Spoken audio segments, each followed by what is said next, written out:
After the revolution, more than 100 years back, the new country of the peasants and workers needed those peasants and workers rest somewhere, and they perfected a little hobby of summer house gardening into a big hobby of having a summer house as an escape for everything. Summer houses in the Soviet Union, otherwise known as Dacha, one of the basic words any Russian-speaking foreigner knows. Dachas were a retreat from the city life. Dachas were a source of your own agricultural stuff. Dachas were a place to sweat away from your city place of sweat. They evolved through decades. Actually, they didn't really evolve through decades because the Soviet citizens had to keep them as a place to sweat away from the place to sweat, a place to work away from the employment place. And they couldn't have second floor, they couldn't have a cellar, so they looked like very, let's put it mildly, primitive cabins. And so they do right now, the old generation dachas from the past. And here we are at an unnamed dacha community, summer house community near Minsk, south of Minsk, building a little frame house for my client. This is Andrei, a certified translator and a real estate concierge from Belarus. And this site is the next step in my career's evolution. Let's see why. As we go, construction site turns out to be a pretty complicated process, although you may have just two units involved, a truck and a tractor. But something may go wrong, and your well-laid scheme about using both units cost efficiently may fall through because of a flat tire, because of the tractor operator who thinks he is the smartest guy on site and he knows how to do best, except he breaks the tractor eventually. So it's exciting as well. And it really exercises one's logistical muscle, stretches one's logistical muscle, because you have to think it through, time it through, allow a few minutes, a few moments for some kind of a delay, let's put it mildly. And still, it's not gonna go super smooth in the end. So a good insurance against all that, we will be repeating that throughout the whole clip, is a wise choice of a site.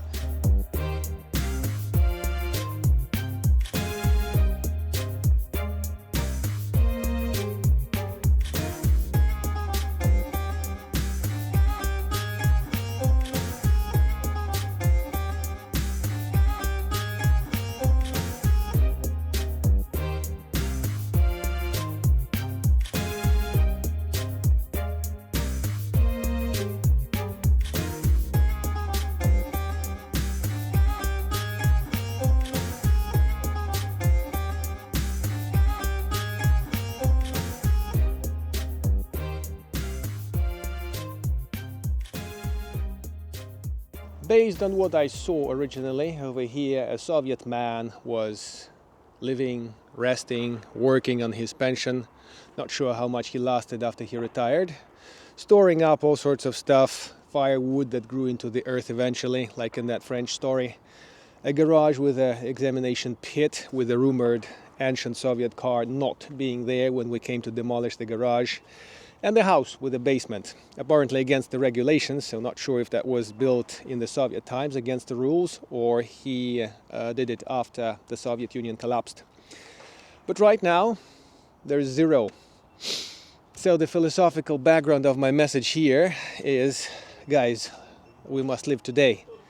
There will not be a better future, a better moment, a better whatever time they are telling me since the COVID times. The guys who are reluctant to travel here because the Russian rockets are flying over here and this is a scary place to be. It is a scary place to be, but it's a lot of fun. It's a part of experience. So let's see how the demolition went and what we achieved and how much it cost. By the way, YouTube is putting on some scam advertisement of a local oil company which has that investment platform, which does not have one, and it was officially denied. It's run by some Ukrainian outfit. The country is at war. And at the same time, YouTube cuts out AdSense, or in other words, thanks the donations from Belarus, because this is the country which is kind of at war, and this is okay, and there is nowhere to complain. So this is the last chance for you to press the thanks button and donate $5 to $10. Again, guys, not more, unless you're like willing out of the depth of your heart to make it $20 or $25 and support the channel. And thank you all very much for doing this. And thanks to patrons who are supporting the channel monthly.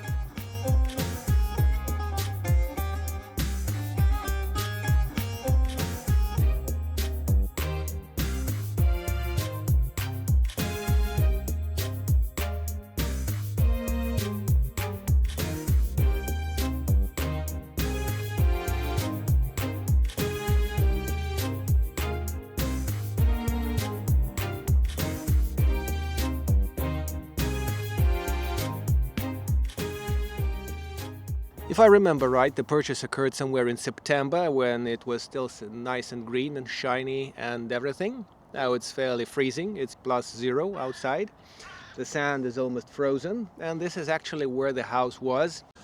It took us more than a few weeks to tear it down in the first line because budget was outlined and allocated step by step. And the first big conclusion is, if you want to have a construction site of your own, have 110% of the budget that you outline ready and ready for the distribution, for the contractors and for the guys on the ground to get the money in time, and not to hold it for a week or two just because some wrinkle, some wire issue occurred and the money wasn't on site when it was needed.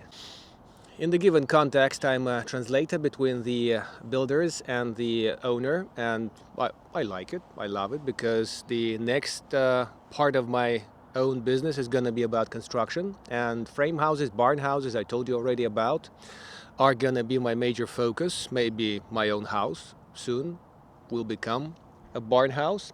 And over here we have a summer house community, which means a small land lot.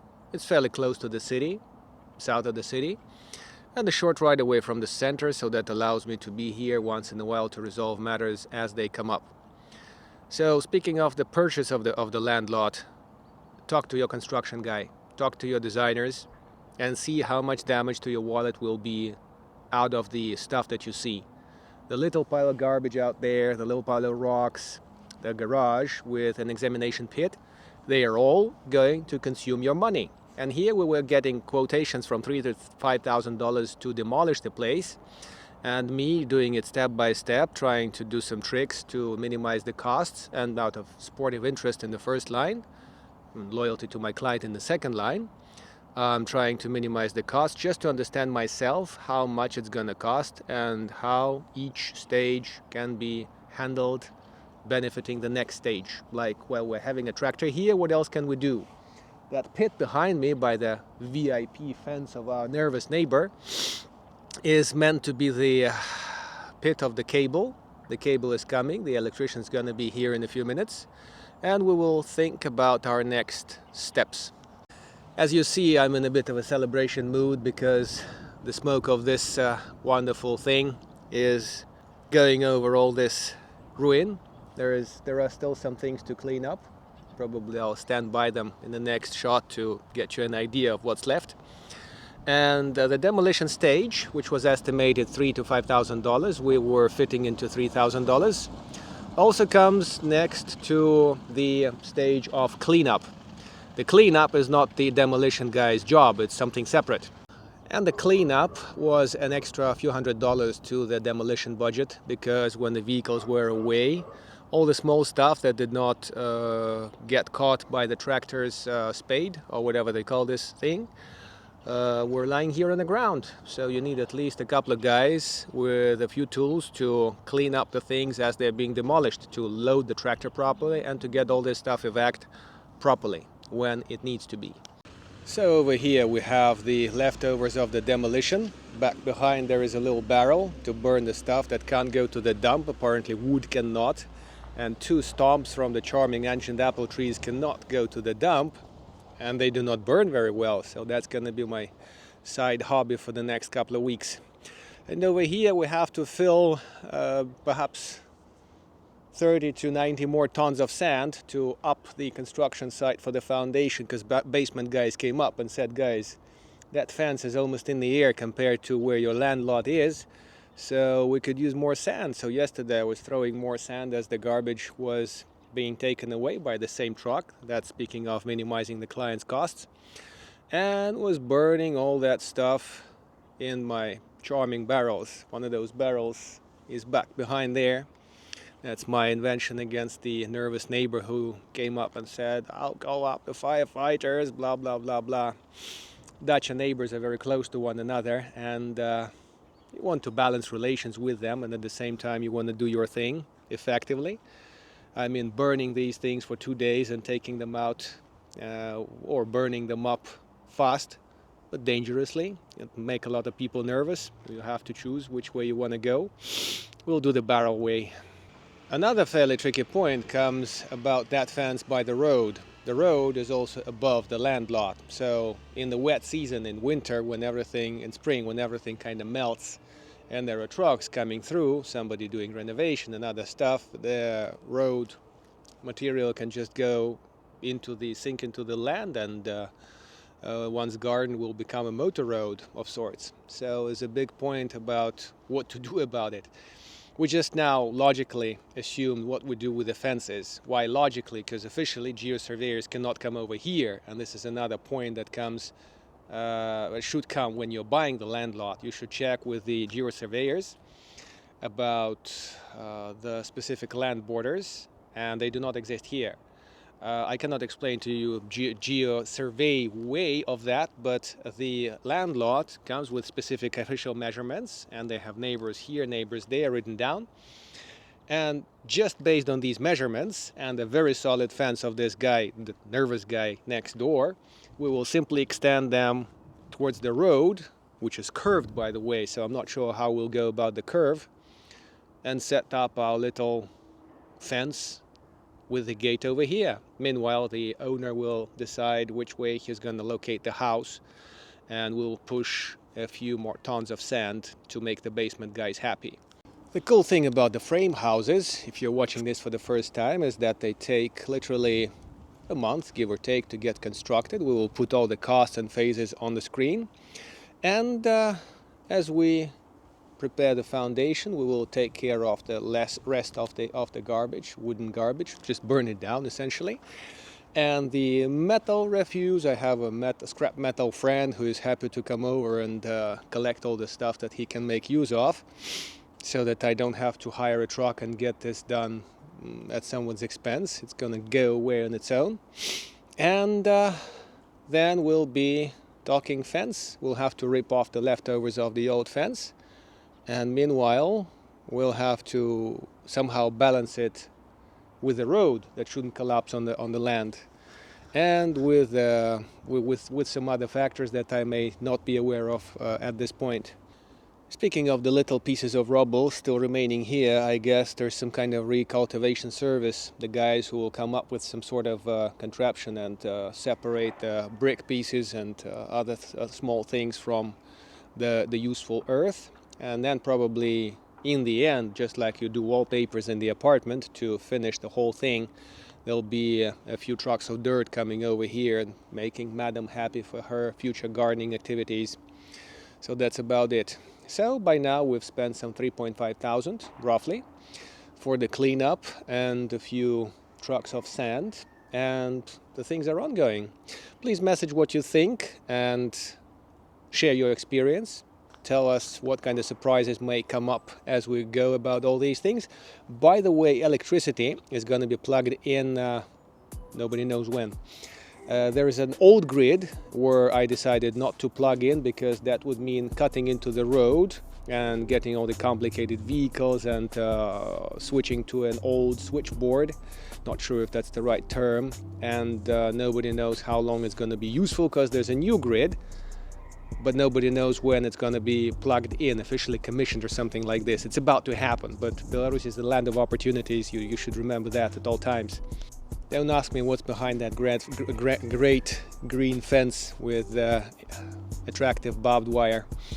We also will be looking into pushing in the gas, because gas heating will be quite effective, and since we have our friends in the east pushing in a lot of gas that is quite useless right now, it's going to be more effective than electricity heating. But we'll look into making it all diverse, having both good grid. There's an incoming 3.5 kilowatt line that we're about to bury over there, and once he's decided with the location, we'll put the cable in and fill it up to make sure it's not gone on its own, nobody steals it overnight. And the gas is going to be the most complicated thing, like long term, requiring a design from our side, submitted to the gas guys, clearing it, and giving us their own design and costs. Apparently all the summer house communities that had gas plugged in at some time ago had it done by shares, and all the new members who come and get subscribed to that have to fill in their share. So I'm not sure how much that's gonna be, but I'll find out probably next year. So this is my joy for the coming new year. Maybe I'll be celebrating between the Christmas is over here, burning stuff, and making my future clients base attractive, solid, and cool.